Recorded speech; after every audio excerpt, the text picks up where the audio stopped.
Sí, Juanjo, todo el mundo tiene derecho a conocer quién es su padre y su madre biológica, aunque no siempre es posible. En algunos casos de adopción, la tarea de buscar a los progenitores puede llevar años y no siempre se logra el objetivo deseado, a pesar de los avances médicos. En los casos de padres que no reconocen a sus hijos o de personas nacidas de donantes, la búsqueda a menudo es complicada. Durante los próximos minutos vamos a hablar del derecho a la identidad y a la filiación, un tema que todavía hoy plantea muchos interrogantes. Atentos al siguiente reportaje. Llegaron a hacer una huelga de hambre durante su reclamación de reconocimiento de paternidad.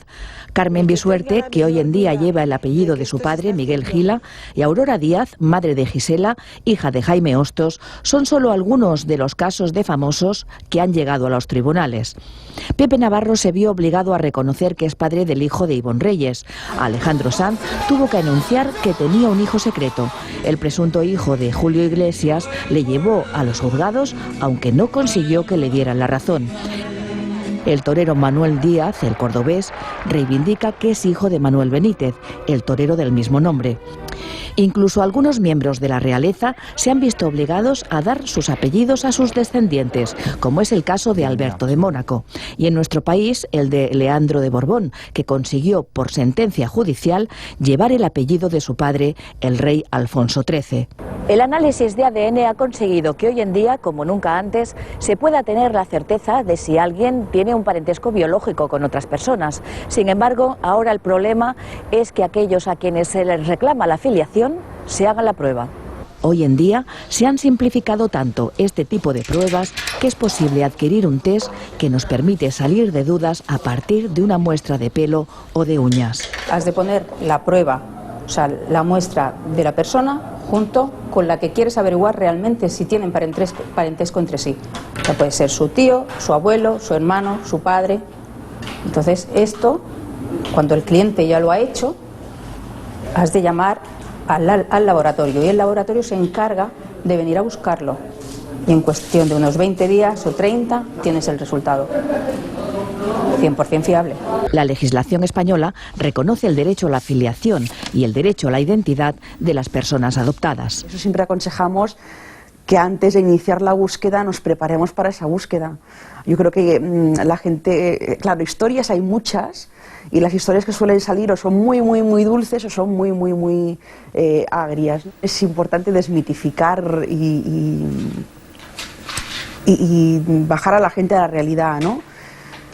Esto no se acaba cuando uno encuentra sus orígenes. Se acaba una etapa pero empieza otra. Y entonces esta nueva etapa que empieza, es durilla también, es durilla. La función del mediador es fundamental para dotar de una cierta garantía esa búsqueda de orígenes. En mi caso, el mediador contactó con ella, la llamó, fulanita, soy tal, de la voz de los adoptados, y te llamo porque alguien te está buscando. Y entonces, bueno, claro, ahí la respuesta de las madres, pues, hay madres que entran en shock. ¿Tenemos derecho los adoptados a encontrar? Sí. ¿Tienen derecho las madres biológicas a seguir en el anonimato? También. Habrá gente que encontrará que sus progenitores, por ejemplo, ya hayan fallecido y que no haya nadie más que pueda aportar información. Entonces, es óptimo que podamos encontrar. Esa sería la situación ideal, ¿no? Y eso de alguna forma vendría a completar ese proceso identitario de cada persona adoptada. Pero la realidad también nos dice que esto no va a ser así, o no en todos los casos va a ser así, con lo cual creo que profesionales, adoptados, padres y demás, el mensaje que tenemos que dar es, y además es que es real, se puede vivir sin conocer, sin llegar a conocer los orígenes. Hijos que buscan a sus padres, padres que no reconocen a sus hijos, progenitores que quieren encontrar a sus descendientes y cada vez más situaciones nuevas surgidas de los adelantos científicos, como es el caso de las personas nacidas mediante donantes o madres subrogadas. Casos tan antiguos como la humanidad y otros tan nuevos como el siglo XXI. Pues hoy queremos hablar del derecho a la filiación y a la identidad. Pues para ello nos acompañan Patricia López Peláez, profesora de Derecho Civil de la Universidad Nacional de Educación a Distancia. Muy buenas tardes, bienvenida. Hola, buenas tardes. Nos acompaña también Santiago González, presidente de la Asociación Adoptados. Bienvenido, Santiago. Y por último saludamos a Antonio Barroso, presidente de la Asociación Nacional de Afectados por Adopciones Irregulares, ANADIR. Muy buenas tardes, Hola, Antonio. Buenas tardes. Bueno, pues para empezar, me gustaría saber si en el siglo XXI, en el siglo en el que estamos viviendo, con respecto al derecho a la filiación y a conocer nuestros orígenes, ha cambiado con respecto a años anteriores, o seguimos igual. Santiago. Yo creo que, jurídicamente en el siglo XXI en España tenemos la Ley de Adopción Internacional de 2007, que es la que en un apartado concreto reconoce, más o menos de una forma general, el derecho de toda persona adoptada a conocer sus orígenes. Hasta este cambio ese derecho como tal no existía, y de hecho hasta 1999 existía lo que se denomina parto anónimo, y es que una mujer podía entregar en adopción a un niño y que éste no se registrara como hijo de ella, sino como hijo de madre desconocida. Entonces, bueno, pues quizás el final del siglo XX y el principio del siglo XXI ha supuesto un cierto cambio legislativo, pero yo creo que lo que hace falta es el cambio social y el cambio en la comprensión de la figura de la adopción desde una perspectiva social, porque yo creo que hay mucho enfoque a la demanda de niños por parte de familias que buscan estos niños y no tanta conciencia de la situación de estos niños y de cuáles son realmente las necesidades de estos niños y los derechos de estos niños. Patricia, con respecto a esa situación, ¿hemos mejorado o seguimos como estamos? No, hemos mejorado mucho, porque ahora ya hay reconocimiento, como él decía, jurídico de ese derecho a buscar tus orígenes en el caso de la adopción.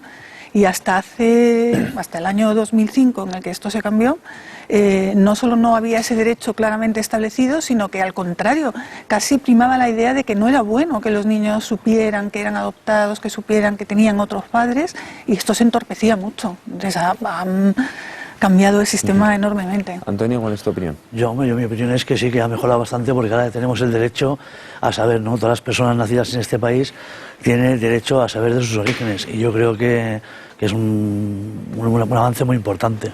Claro, en esos avances quizás la prueba de ADN, profesora, ¿es importante a la hora de reconocer nuestros derechos de filiación o no? Es muy importante porque te permite determinar con seguridad que eres hijo de esta persona o que no eres. Mientras que antes era muy difícil que tuvieras sospechas, no era nada fácil probar que esas sospechas fueran ciertas.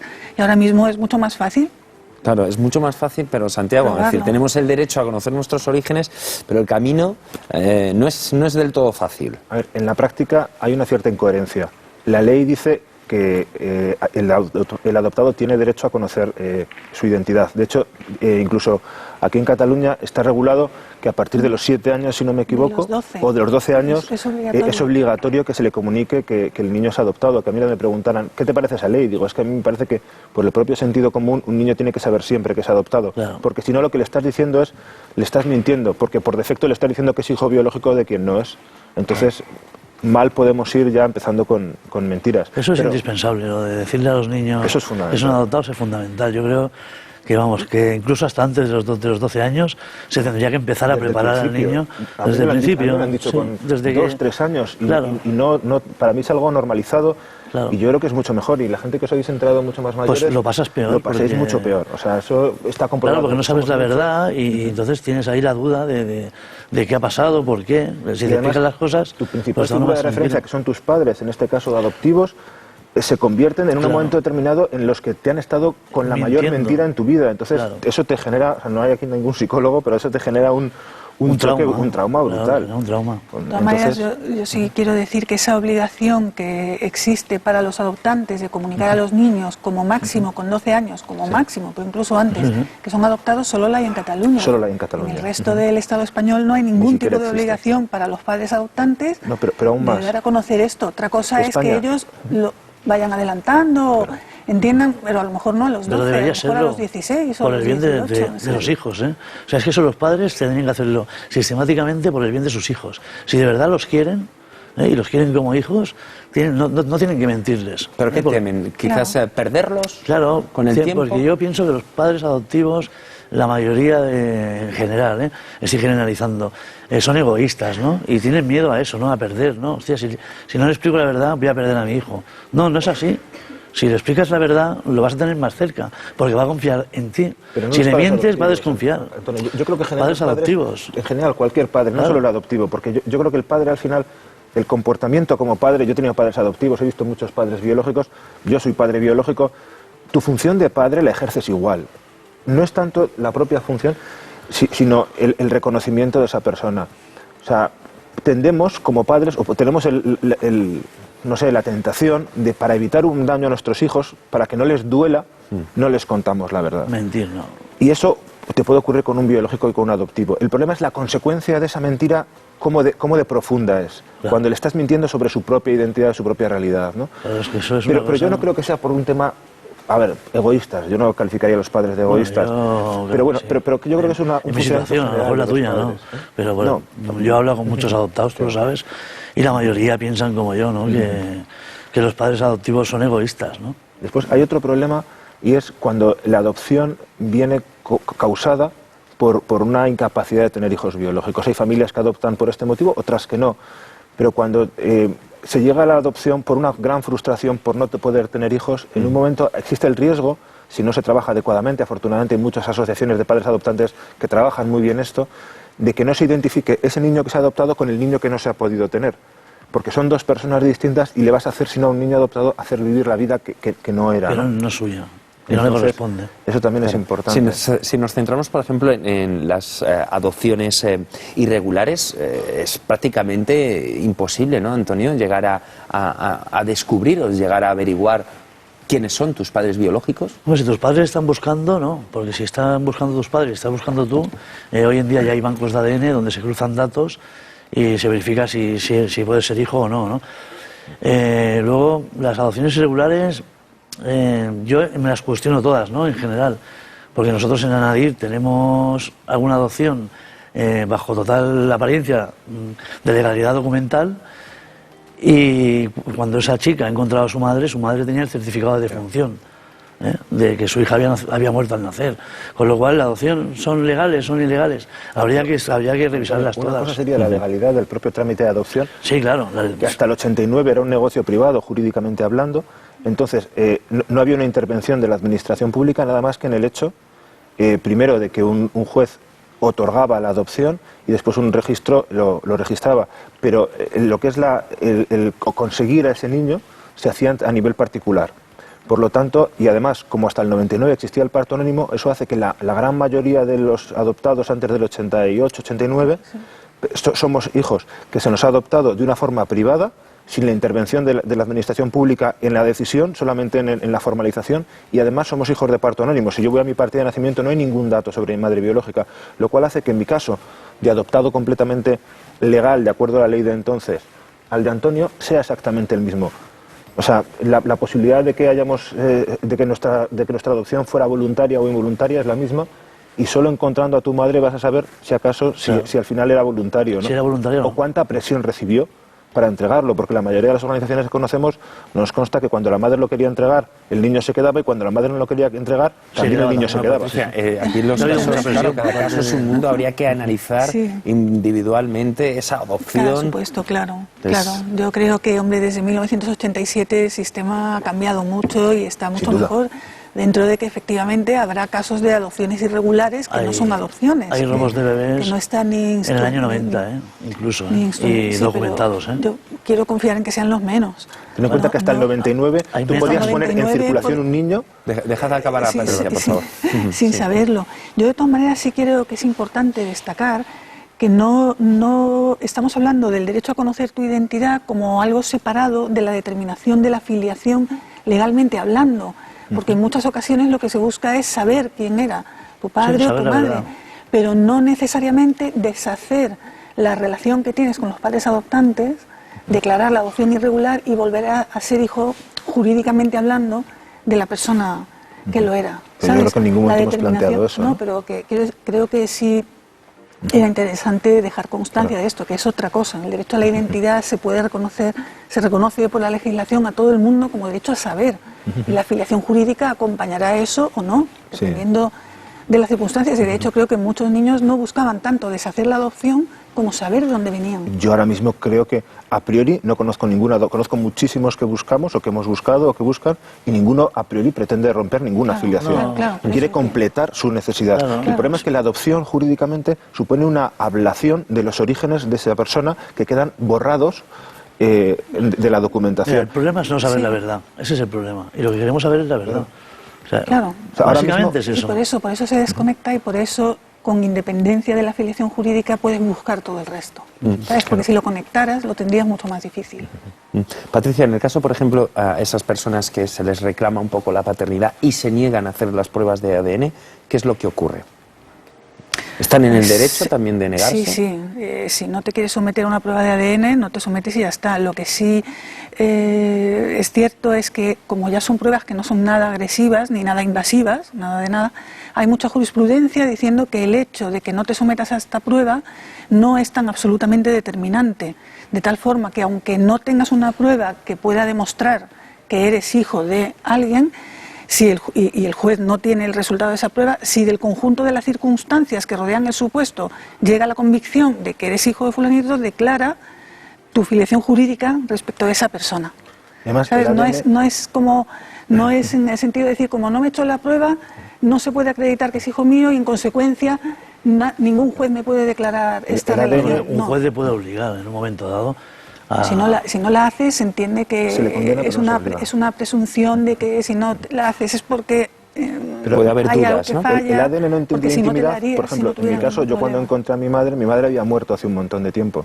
Y a mí me lo ha dicho el ADN, porque yo tengo una hermana biológica donde el ADN nos dice que tenemos un 99,9974% de ser hermanos de padre y madre.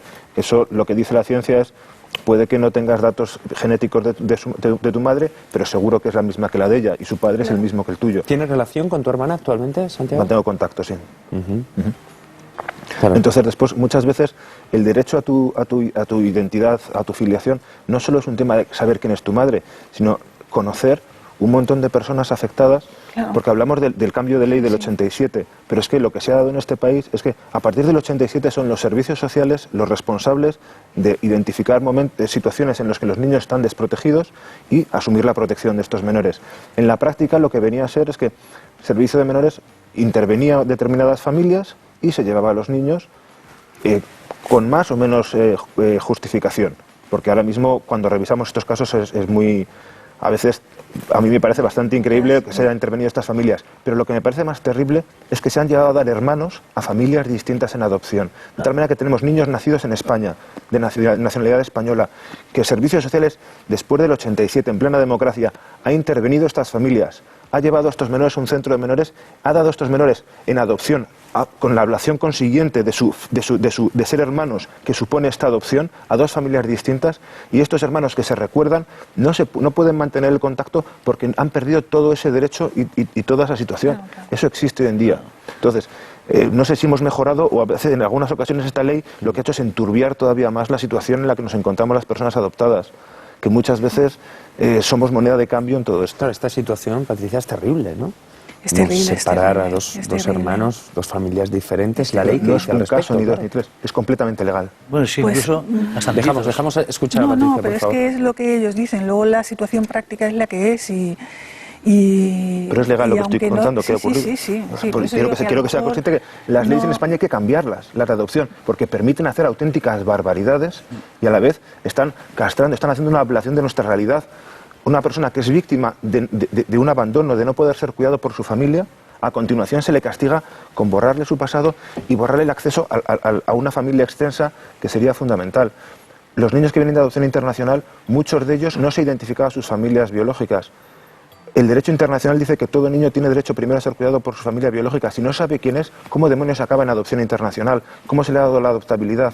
¿Y cómo España reconoce esa adoptabilidad si no tienen ni idea de la afiliación de estos niños? Eso pasa hoy, en el niño que estén adoptando hoy, ayer y mañana. No hablamos de hace 10 años.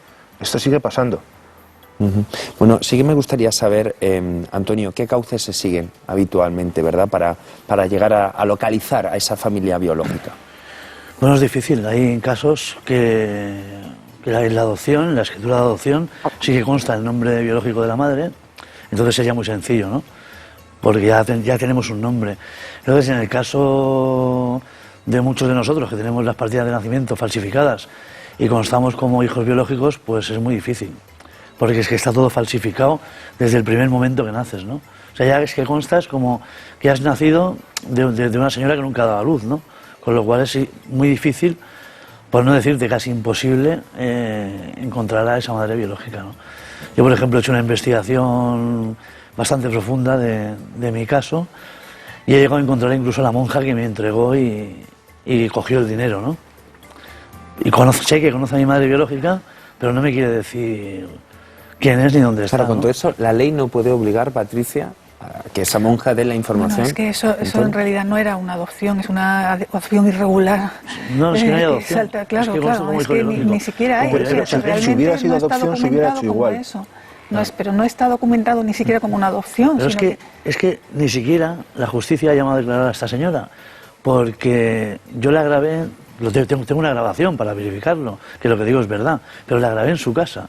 Y como la grabé en su casa, sin su consentimiento, con una cámara oculta, esas pruebas no valen. O sea, es que ni siquiera la han llamado a declarar. O sea, es que no le van a hacer nada. Que es verdad, pero que está penado, ¿eh? Es una conducta que de demostrarse que esto es así, con una prueba que sea válida en derecho, sí, pero está la prueba penado, no es válida, 5 años. porque claro. lo ha hecho en su casa, sin su consentimiento. Sí, claro. Entonces esa prueba el juez no la acepta. Buscarlo, pero ¿de qué se le acusaría? Con lo cual... De adopción ilegal, 221 22. Pero esa mujer lo que hizo fue entregar el niño a sus padres. Está penado. Espera, lo que hizo fue secuestrar un niño. El delito, penado cuando lo hizo, el delito está en la falsificación de la partida de nacimiento. Bueno, porque si sus padres lo hubieran inscrito como parto anónimo, este niño podría ser como yo, me refiero. Lo que me refiero, Antonio, es que la diferencia, o sea, tu caso no tienes una adopción legalizada, yo la tengo, pero en la realidad nuestros casos pueden ser exactamente iguales, porque la única diferencia está en el que en el momento de registrarnos, los padres en aquella época que tenían dos opciones, cuando tenían un niño que se lo habían entregado, en principio ni legal ni ilegalmente, y en ese momento podían registrarle como parto anónimo, en ese momento estaban cumpliendo la legalidad, como me han hecho a mí, o registrarle como hijo biológico de sus padres. Pero es más, tú, Antonio, eres de antes del 70, si no me equivoco. Del 69, sí. En el momento en que él nació, la ley decía que un hijo biológico tiene más derechos como hijo que un hijo adoptivo. Hasta la ley del 70 no se igualan estos derechos.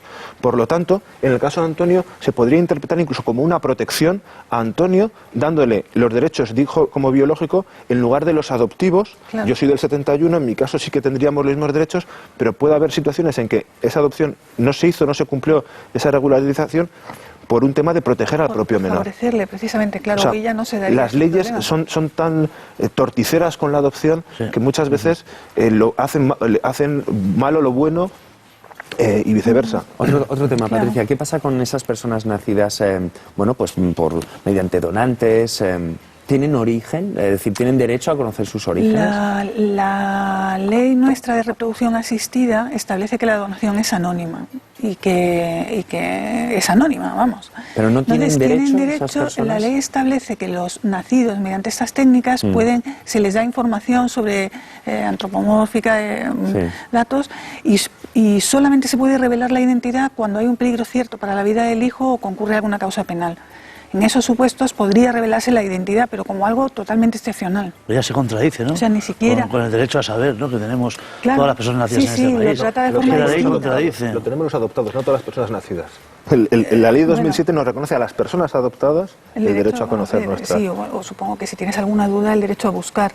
Pero no se ha establecido el mismo sistema para los hijos nacidos de reproducción asistida, que solamente pueden buscar la identidad del donante en unos supuestos muy excepcionales. Eso será una lucha de aquí a unos años. Será una lucha muy grande. Cuando haya los más, niños se convertirán en adultos y los adultos tendrán los derechos. ¿Esta misma situación que tenemos en nuestro país se repite, por ejemplo, en el resto de Europa? ¿Cómo está? En general, con las donaciones de reproducción asistida, sí. El derecho a saber el origen y la identidad de los adoptados está reconocido claramente, sin problemas. Otra cosa es que la búsqueda práctica de eso sea más o menos difícil. En el caso de la reproducción asistida, en casi todos los países se garantiza el anonimato del donante. De todas maneras... Pensando que si el donante sabe que no va a ser anónimo, dejaríamos de tener donantes. O sea, quizá por alguna explicación de ese tipo. Es decir...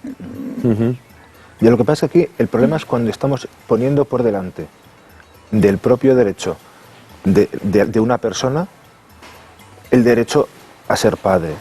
Y la adopción, a veces la confundimos, la adopción solamente es un derecho del menor, no es un derecho de las familias. Claro. Y el escenario ideal sería que ningún niño necesitara ser adoptado y por lo tanto no existiera ninguna adopción. Ese sería el escenario ideal. Eso sería lo por lo ideal. tanto, ninguna familia pudiera adoptar un niño porque no existirían niños adoptables. Ese es el escenario ideal.